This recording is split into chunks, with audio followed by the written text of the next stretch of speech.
ஆளுநர் ரவி, நடிகை குஷ்பு ஆகியோரை அவதூறாக பேசியதாக தொடரப்பட்ட வழக்கில் திமுக பிரமுகர் சிவாஜி கிருஷ்ணமூர்த்திக்கு 3 ஆண்டுகள் 3 மாதம் சிறை தண்டனை விதித்து எழும்பூர் நீதிமன்றம் உத்தரவிட்டுள்ளது.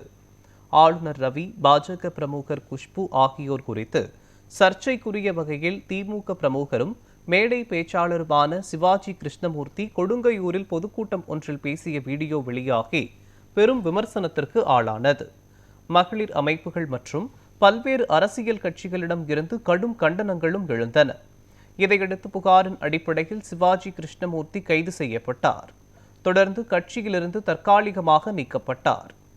பின்னர் இந்த வழக்கில் அவருக்கு ஜாமீன் கிடைத்த நிலையில் மீண்டும் திமுகவில் சேர்க்கப்பட்டார்.